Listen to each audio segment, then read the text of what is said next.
కేవలం 7,999K up to 10 kgs వరకు బరువు తగ్గి అధిక బరువు నుంచి వచ్చే ప్రధాన సమస్యలను దూరం చేసుకోండి. బాలీవుడ్ లో చాలా మంది హిట్ ఫార్ములాల చుట్టే తిరుగుతుంటే మెగా హీరో వరుణ్ తేజ్ మాత్రం రిజల్ట్ రివర్స్ అయినా సేఫ్ జోన్ చూసుకోకుండా డిఫరెంట్ జానర్స్ తో ప్రయోగాలు చేయటమే తన స్టైల్ గా మార్చుకున్నాడా?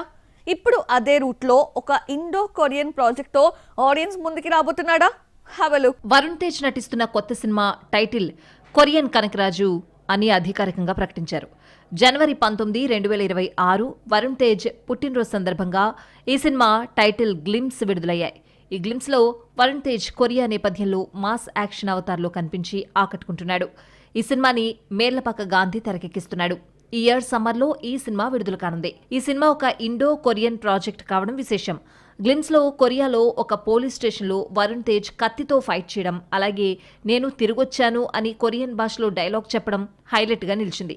ఇప్పటివరకు చూడని విధంగా మాస్ యాక్షన్ అవతార్లో వరుణ్ తేజ్ కనిపించడమే కాదు, ఈ సినిమాలో హారర్, కామెడీ, యాక్షన్ ఎలిమెంట్స్ ఉండబోతున్నాయని గ్లిమ్స్ చూస్తేనే అర్థమవుతోంది. వరుణ్ తేజ్ కెరియర్ చూస్తే ఒకే జానర్లో స్టిక్ అవ్వకుండా ప్రయోగాలకే ప్రాధాన్యమిచ్చిన హీరోగా కనిపిస్తాడు.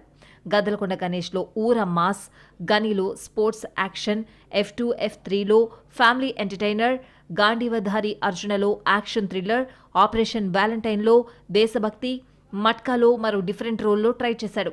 F2 మినహాయించి ఫలితాలు ఎప్పుడూ అనుకున్నట్టు రాకపోయినా వరుణ్ తేజ్ మాత్రం వెనక్కి తగ్గకుండా మళ్లీ డిఫరెంట్ జానర్స్కే మొగ్గు చూపుతున్నాడు.